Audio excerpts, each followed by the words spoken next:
Siku hizi mimi kazi yangu imekuwa ngumu, na mtatuwia radhi mheshimiwa na waheshimiwa wengine MCA. Tuko na MP hapa Mary na MCA, na huyu mama alikuwa mheshimiwa wenu the other day, Purity Ngirishi. Sasa mkibaki muongee mambo ya siasa, lakini sio hapa. Sasa mimi, this is a security facility. Nataka kufanya mkutano, muende mfanye pale, muongee nao wananchi. Na mimi nimefurahia. You people are very peaceful, very understanding. I know the emotions are very high, but please give us a chance to correct the mess. And this should not happen again. This should not happen again in Kirinyaga. This should not happen again in any part of Kenya. Shida moja imekuwa mambo ya maafisa wetu wachache ambao wanapokea hongo. Si ni kweli? Au maafisa wakiwachwa watawaambia tumeongea, tumesikizana. Hapa hakuna ofisa wa kuhongwa. Kwa hivyo kama kuna mtu hapo anatayarisha hongo, ajue wale wa kuhongwa hakuna mwenye ako hapa. Hakuna mwenye wa kuhongwa ako hapa. Hakuna OCS wa kuhonga. Na nimesema hata wale askari junior ambao wamekaa hapa sana na wamevurugana na wananchi, wameanza kutatiza usalama hapa, hata wao tutafukuza. Si namna hiyo? Tuwezi tukupanish tu wale wakubwa alafu tuache wadogo pale hapo, wengine wamemea pembe. Kwa hivyo hakuna mambo ya kuhongana, na hakuna mambo ya mtu sijui anajua nani, ati huyu ni rafiki ya OCS, huyu ni rafiki ya minister. Hakuna urafiki hapa. Tutangangana hata, na kama mnataka kujua ni we are going to be serious, mungojee hiyo Wednesday nikirudi hapa mtaona. Yeah? Nobody is protected. Tuko na habari kuna wengine hapa wanajuana na wakubwa wote. Sijui anajuana KRA, anajuana na KEBS, anajuana na OCS, anajuana. Hiyo mambo yote ya kujuana imeisha leo. Si namna hiyo? The government has also recalled and asked all security heads at the sub-county level to similarly step aside. And we have also posted new officers, including the sub-county police commander, the sub-county SIPU commander, and all the other heads of agencies at the sub-county level. We have also taken measures and requested the officer commanding police stations in the affected areas also to leave. And the reason we have done this is because, first and foremost, we will conduct an impartial inquiry to find out exactly what happened. And the government has directed all the agencies responsible to carry out a multi-agency coordinated inquiry. And this inquiry will help us to establish if any of our officers had a role to play through their action or inaction, which led to the death of so many of our people.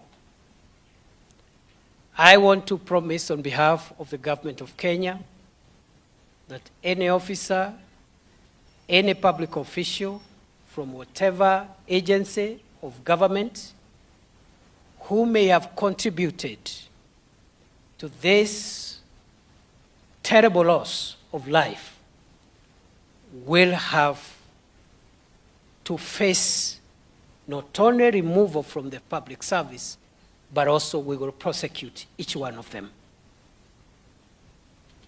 I also want to say that all the officers who have been asked to step aside, we have not made a determination yet whether they are responsible or not, and therefore we will conduct a fair inquiry so that we also don't punish innocent public servants. The inquiry will also be extended to junior ranked officers, because besides the commanders, we are getting information that some of the junior officers in the National Police Service, in the national administration structures, and other agencies could also have contributed to this unfortunate event and the consequences that this event has brought on us. I also want to announce that the seller of this poisonous drink is a notorious offender who had been arrested before and taken to court 16 times. And every time they were released on very, very lenient bond terms. And therefore, it ought to be clear that it is not entirely true to say that public officials or law enforcement officials have not done their job. It is also true that certain officials of the judiciary have let the people of Kenya down and frustrated the law enforcement efforts of our officers. Nevertheless, and notwithstanding the many arrests and prosecutions on this character that we've carried out, this time round we have arrested him once more. Mr. John Mureithi is in custody, and we have obtained custodial orders to keep him in custody until we complete our investigations, and we intend to charge Mr. Mureithi with the most serious crimes ever in our statutes. The murder of so many people is not a small matter, and therefore we are not looking at routine charges about operating without licenses and other misdemeanors. We are looking at putting a proper, serious case, watertight, that this fellow will never know freedom again. And I don't see any difference between what this character has done and what other dangerous criminals have done in other parts of the country. There is no difference between this terrible character and what Mr. Mackenzie did in Shakahola. There is no difference between what this character has done and what the Al-Shabaab terrorists are doing and what the bandits are doing in other parts of the country. It's the same thing. And therefore, we will not take this as a small matter. And I want to announce that the new officers who have been posted here have been directed to commence an operation beginning today to make sure that other characters who are doing similar business and who are hiding and using their connections to frustrate and kill the people of Kenya, that those characters are also apprehended before they cause us more harm. And therefore, with me here is the new County Commissioner for Kirinyaga County, Mr. Hussein Alasson. That is our new County Commissioner. We have our Police Commander, the County Police Commander, Mr. Andrew Naibei, is also here. His deputy in this county is going to be Mohammed Jasso. And for the sub-county teams, we also have another Deputy County Commissioner, DCC, for this region, Mr. Lawrence Omondi. I think they should be around. We also have new officers in other ranks. The OCPD is new. Senior Superintendent of Police, Rashid Ali, is the new SCPC. And then we have the new OCPD from Mwea East will be Patrick Magara, Senior Superintendent. And we have also changed. The new OCS for Thiba is going to be James Nyabidi, Chief Inspector of Police. The new OCS for Kangai Police Station is going to be Chief Inspector Simiu Kaemba. And, the new OCS for Thiba, James Nyabidi. The new OCS for Siagini Police Station, Chief Inspector Simiu Kaemba. The new OCS for Kangai Police Station, Chief Inspector Smith Kile. The new OCS for Mutito Police Station, Chief Inspector Crispus Ojwang. The new Deputy OCS for Kangai, Inspector Daniel Lepoya. These officers have been brought here with one mandate. They must roll back whatever has gone wrong here in Kirinyaga County. They must make sure that this challenge is addressed and make sure that we don't have loss of lives going forward. And as I've said, that operation begins immediately. We have also initiated a program to assist our people who are chronically addicted to alcoholism and drugs. And therefore, our chiefs and assistant chiefs have been instructed to collect data from every village of all chronic addicts so that we can take them for rehabilitation. That way we'll be able to support the community from the demand side of this problem. But other than dealing with the demand and law enforcement, the government is also going to address the supply issue. And the supply issue will be addressed in two ways. First,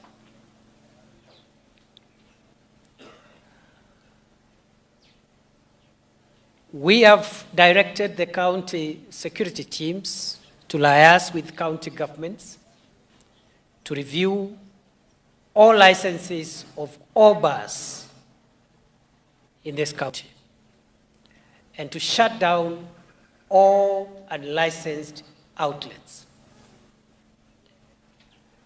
I have also directed the relevant officials to close all outlets that are selling alcohol in the villages. Because there are people who have set up alcoholic establishments in the middle of villages, and this is what has ruined very many families. And going forward, as a national security policy, county governments will only license proper liquor establishments in shopping centers, in towns, in urban centers, We cannot have people having licenses to operate bars in villages, because this is what is affecting very, very many families. We have also initiated a program to crack down on the sale of ethanol and other ingredients of second-generation drinks. And some of the measures that government will take include tax initiatives to discourage the trade in illicit ethanol. At the same time,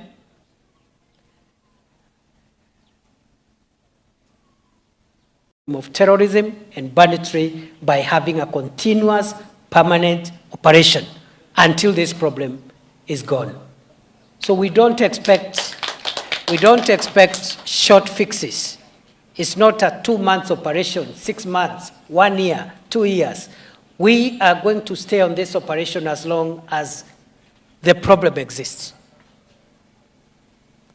Because having an operation for 6 months and then we retreat again, the situation will lapse back, and that's what we want to avoid, as has been the case in the past. We're going to be very ruthless.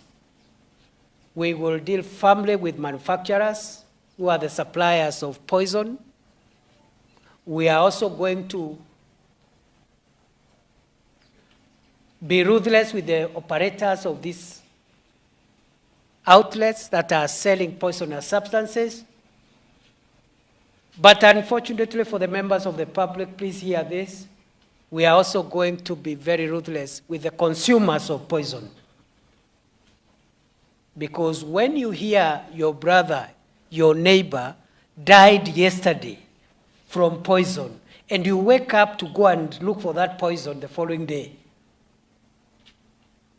it means there is a problem. So we'll take you to rehabilitation. But before we do that, in the meantime, when we catch up with you, we'll also be very ruthless with you. We must help you before you destroy yourself. So that is why we are here this morning. Again, on behalf of the government of Kenya, condolences to all the families that are bereaved. I also want to congratulate publicly the residents of Mwea and Mwea West, in particular this area, that you have remained calm, even with this very shocking and devastating occurrence.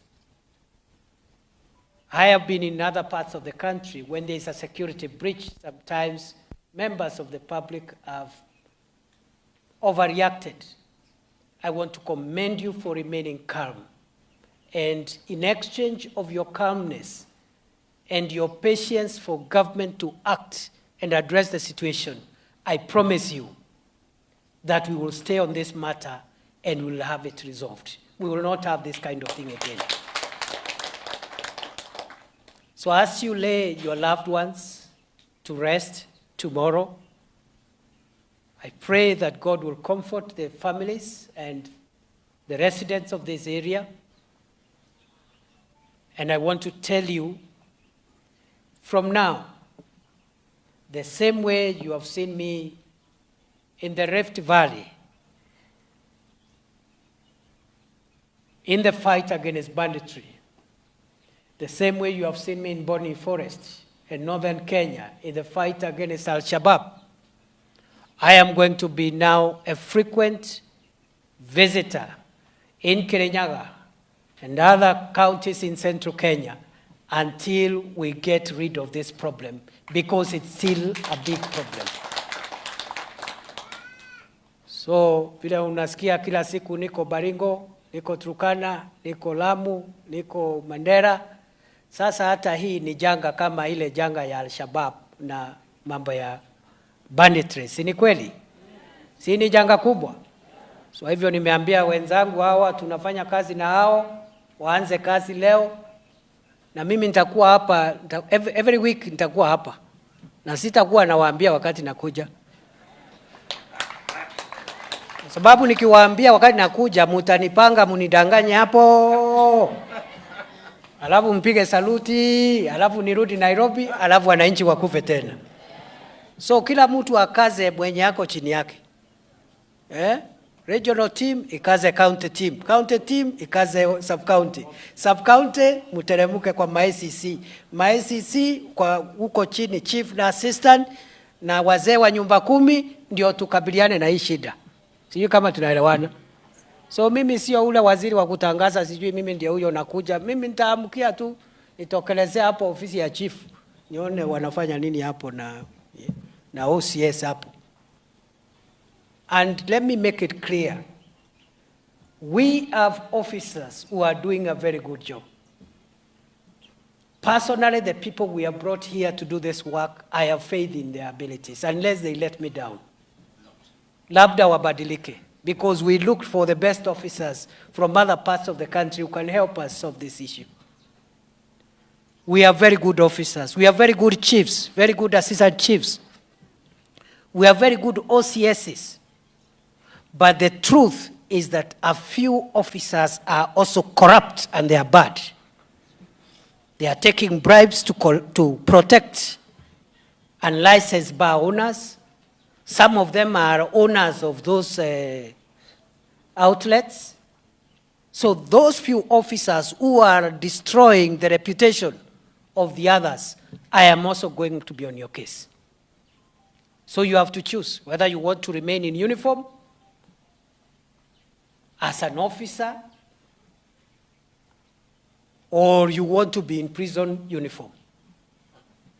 Sasa uchague hapo. Kwa sababu we have stopped transferring people. Ati ukiharibu hapa, tunakutransfer, tunakupeleka the other side. How? Kwani mahali unaenda si Kenya? Si ni Kenya? Yeah. Kama unaharibu, unaenda safari moja. Ile ulisikia rais akisema ile, unaenda ukiendaga hivyo one way. Unapitia kotini ukienda huko. Isn't it?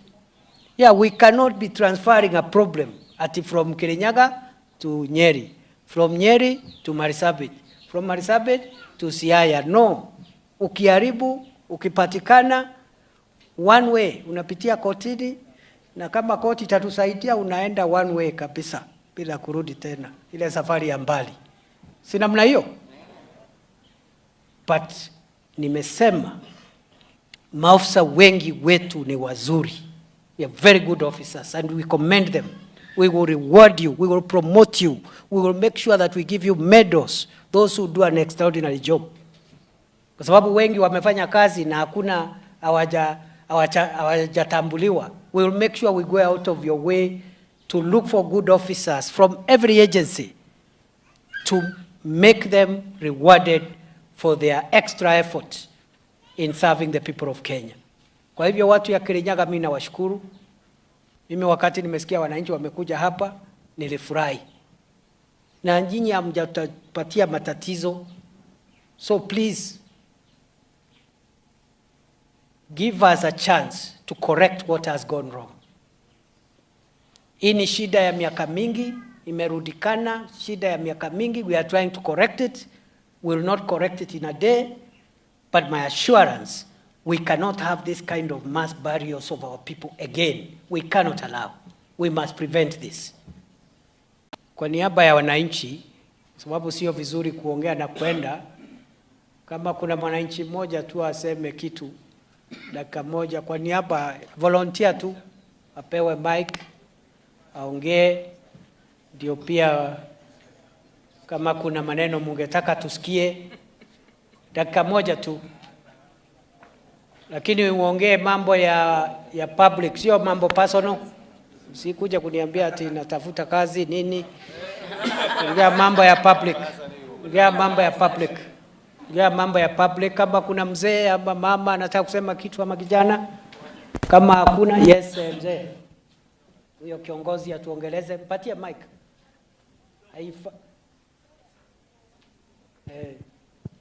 Kuwe tu briefly kwa niaba ya wananchi.